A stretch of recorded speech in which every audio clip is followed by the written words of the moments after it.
Go back 5 generations in the church, but 4 as far as Baptists, because a lot of us are going to non-denomination or apostolic or something like that. But I could say 4 generations Baptist, because I'm a preacher kid and grandkid, so I would say 4. I should have realized that, shouldn't I? Well, that's great, but that would segue us into the lesson today. Ron Jasmine, I grew up in an African Methodist Episcopal Zion Church. Oh, okay, so Zion, because people want to know the difference between AME, I'm AME. Okay. So AME Zion, y'all do the foot washing. Oh, okay. Yeah, I like that. Yeah, I like that too. The foot washing goes into the AME Zion. Yeah. All I knew is grandmama said, y'all get baptized today. And guess what? And you got baptized today. Y'all 12. After this, there's no you got accountable for, and you're accountable for your own sins after 12. Yeah. They got that from that biblical mantra, which is fine. We're not gonna go into the ideologies of some of our foreparents and folklores because it was mixed with a lot of other things, which was good though. Right. Which was good. But I'm grateful, Letitia, for the history lesson. We got to talk more about it. We really do. Lesson we're gonna run. Yes, ma'am. Today's lesson is called God's Kingdom Will Be All in All. His God's kingdom will be all in Will all. be all in all. 1 Corinthians 15, 20 through 28. We know Corinth was a sin city type of place. We know Paul, he spent a lot of time there setting it up in that place in the midst of a crooked and perverse generation, pretty much where we are today. And they had many issues that need to be addressed. Of course. And Paul addressed many of those in 1 Corinthians 15. 1 Corinthians, period. Yeah, the book. Yeah, the book of 1 Corinthians. Yeah. Okay, so by the time we come up to chapter 15 here, he's summarizing some things, and this title, this lesson, 15, 20 through 28, once again, is called God's Kingdom Will Be All in All. And I go to end from the beginning. God's kingdom will be all in all is a powerful reminder of our future hope and the ultimate victory in Christ. It reassures us that the trials of this life are temporary and God's kingdom will prevail. So somebody said, don't get weary In well doing, for in due season you shall reap if you faint not. It said God's kingdom will be all in all, centers on the future fulfillment of God's kingdom and the ultimate victory through Christ's resurrection. So we can start just by reading the first couple of verses, and then we'll just go into it. Y'all make any comments you like. But by the time we reach verse 20 of 1 Corinthians 15, Paul has said, he was talking about if Christ not be risen, if we had, it wouldn't be no reason for the preachers. There wouldn't be no reason for our faith if he didn't get up with all power in his hand. So verse 20, he says, but he did get up. Right, the resurrection. Yes, sir. The importance. Yes, sir. Just that he got up. Jesus Christ died for so many reasons. And of course, ultimately, we know why he died. The sin issue. Right. But even with that, reconnecting us back with our Maker, where God could be pleased and proud of us. Because he really couldn't until that sacrifice was made. Yeah. Because after Adam done what he done, right. Adam and Eve, the lovely couple, the first matchmaker in earth. God brings us back to him through Jesus. I said something there earlier, Bernadette, I think before the teacher walked in. Any organization / church, church first, that you walk into, you ought to discover your purpose there. If you haven't, you ought to be walking in it. It should not be a place of just rest and relaxation and entertainment for you. You ought to walk in purpose. Every time here's the thing, and I say this as pastor, when I'm there, I'm walking in my purpose. Totally. So I need Bernadette, I need Letitia, I need Ron, whatever they walk into, because he got up, you should be walking in purpose. So Letitia finds purpose now in policy and politics. And when you study the word kingdom means people. It's politics. You will extract political word from that. If you go to Latin and you dive deep into the word kingdom, you will find politics and people. Sure. Somebody has a gift to do politics. I might not have that gift, but somebody in that church should know how to connect dots and people because Jesus got up. So I thank God for the people who understand they don't come to church to be entertained. They come to church to walk in purpose. And I come to get fueled and filled so when I leave this place, because Jesus got up, I can help somebody else get up. All right. So a lot of people ask me, Letitia, what is your key to your success? I always say don't go past the number 2. I watched the Dr. Phil show years ago, and he said some people, they just got their hands in everything. Their kids are ice skating, tennis, golf, Boy Scout, Girl Scout, whatever. You got your hands in so many things that you can't be good at 1 or 2. And so it's funny that you said that. So for me, it doesn't matter where I go, who I am. I can stop in Shreveport. I stop into the city council meeting. I'm a politician. That's just who I am. I'm a policymaker. That's who you are. That's who I am. Yeah. The other thing, who I am, everybody knows this, I'm a teacher. That's who I am. That's who I am. You can't change me. Now, if other things come along, somebody asked me the other day, Letitia, will you be a part of this photo shoot? Okay, so if I be a part of this photo shoot of your magazine, I got to figure out how does this deal with my policy and how does this deal with where am I going? I'm not a model. Okay, I'm not an actress. And even if Tyler Perry himself were to come and say, Letitia, I saw you and I would like you to say these lines, it's got to be something with policy with the homeless, right? It's got to be something that, but that's me. Yes. Don't go past the number 2. I tell people, what is your purpose? You said purpose. For me, I have to serve, and in the African Methodist Episcopal Church, I'm what we call a stewardess. I serve the elements. I love to serve people.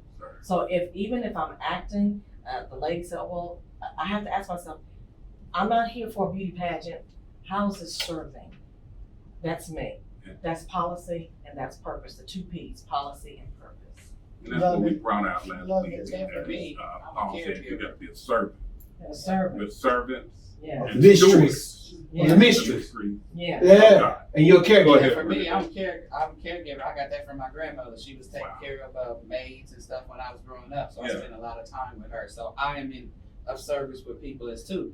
And I also have been around politics all my life. My dad was Democrat. My mom was conservative. I ain't gonna say Republican.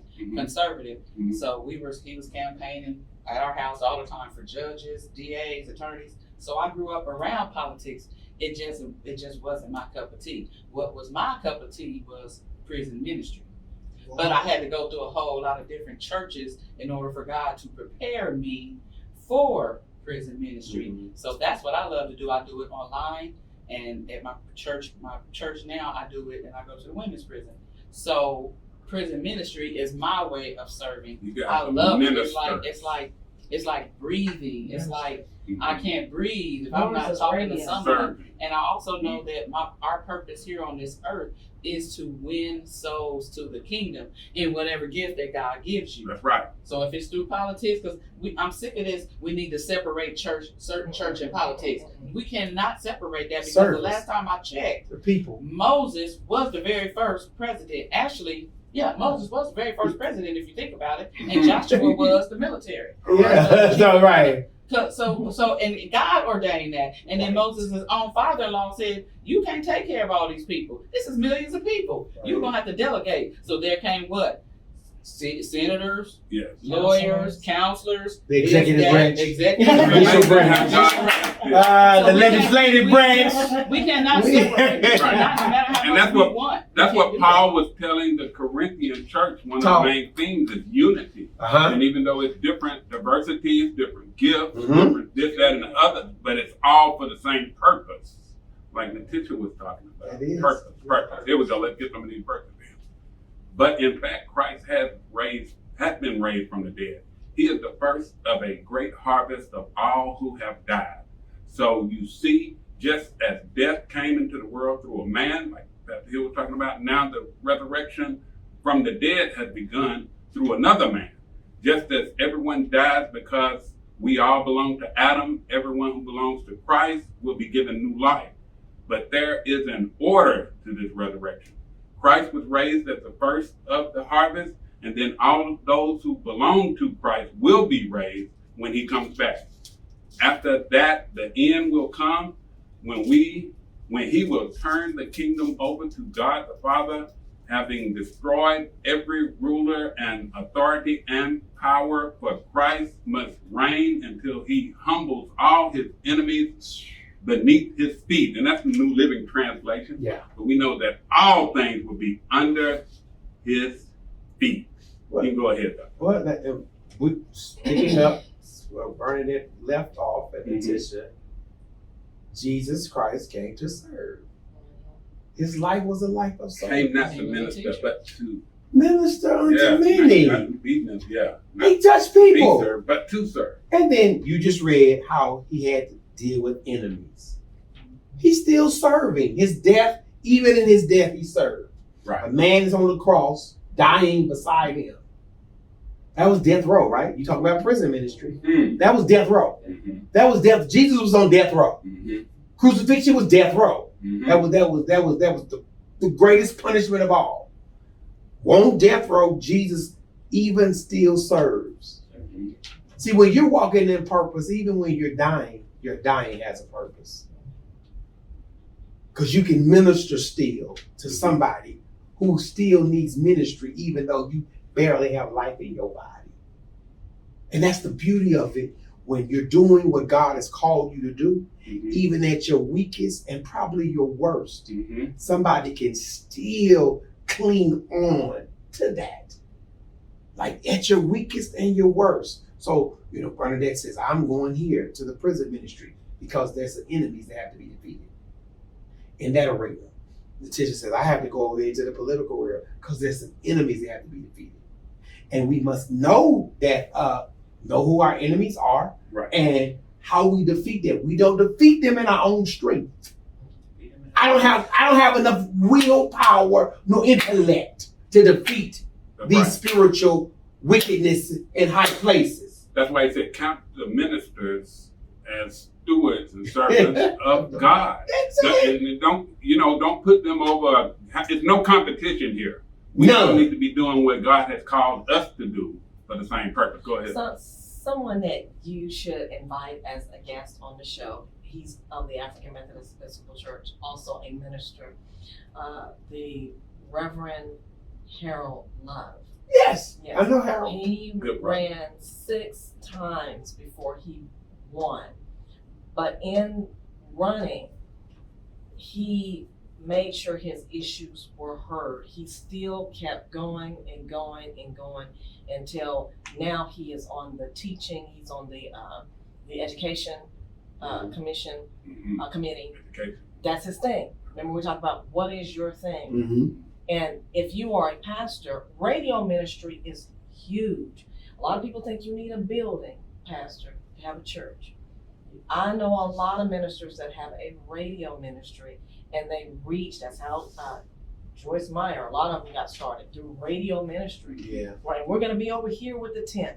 We're gonna be over here. But back to the physical building, I'm thinking about the Catholic Church right now. One of the bishops just recently passed away here in Nashville. Okay. He was known for the homelessness, and they're gonna name the street or something after him. Yeah. But look what he's known for. You say his name, homelessness. My question to the radio audience is, when someone says your name, give me one word are they going to describe you as? And most people say love, compassion. No, his word, I thought that was so profound that the Tennessean said that. Yeah. Homelessness, we will remember him by he was for the homeless. Right. Right. So what is that one word, as you've read the scriptures, that if someone, because we're all going to go, from dust you were and from dust you up, folks, shall return. Shall return. Yeah, earth when earth. you return from earth to earth, what is that one word? And there's only one thing I want on when they keep, put me in the ground, the teacher. What have you learned today? I requested that my name not be on the tomb. I don't need the alpha and omega. I'm gonna make sure though. Please make sure. No. Please I'm the let me do teacher. The teacher. What have you learned Let me today? get these last 2 verses in. Here we go. Verse 24. Then cometh the end, when he shall have delivered up the kingdom of God, even the Father, when he shall have put down all rule and all authority and power. for he must reign till he hath put all enemies under his feet. The last enemy that shall be destroyed is death, for he hath put all things under his feet. But when he said all things are put under him, it is manifest that he is accepted, which did put all things under him. And when all things shall be subdued unto him, then shall the Son also himself be subject unto him that put all things under him, that God may be all in all. And I know that's a lot right there. It's a lot. Y'all read It's through a that. whole No way. I lot. just read through it, but you got to study that. I got a little summary right here. Let's see something. This passage invites us to live in hope and anticipation of God's future, where death is defeated and God's rule is fully realized. It challenges us to align our lives with God's kingdom values, knowing that our labor, once again, is not in vain in the Lord. We'll be at a place we have hope. It says we are not headed into oblivion, but rather to an eternity filled with vibrant, joyful reign of God in all his fullness, a reign where disease, pain, injustice, and death will be no more. Now, I know a couple of years ago, and I was sick with sepsis, and I had it for 6 months before I even knew I had it. So I ain't even supposed to be here right now. I'm supposed to be dead. But the whole time I was in and out the hospital, and even when I was in the hospital, I didn't focus on my illness because God had already saved my life 3 separate times. To where at a fast food restaurant I worked at, we were getting robbed, and they put the gun to my head and pulled the trigger and gun jam. So it's like, I already knew God was going to save my life, even though as sick as I was, but I was in there talking about God. I was talking about God and Jesus to the housekeepers, to the people who was wheeling me to the x-ray. You shall have tribulation, but be of good cheer. And I was sick as a dog, but I was still count it all joy. When? And It's inevitable. When you're going That's to what go God through something, should know that the Lord is with The you. Lord That's bless for somebody's me. out there right now. They might have got a bad report. They might have got some bad news, but know that the Lord is with you through what you're going through. All in all. He's with you. He's Y'all, we are out of time, but we're definitely not out of talk. So if you need to catch Natisha at her on her radio show, Natisha, when is it? No, you can Spotify. You don't even have to catch it. Spotify. And the mix. in the mix. In the mix. Oh, in the mix, Natisha. Yes. In the mix. Already. Natisha in the mix. That's correct. And Bernadette, are you with her sometime on the radio? Absolutely. Oh, wow. Y'all can always catch us. The Yolanda Cornelius Show, the Christian Business Connection. Hey, until next week. I was glad when they said it to me. Let us go into the house.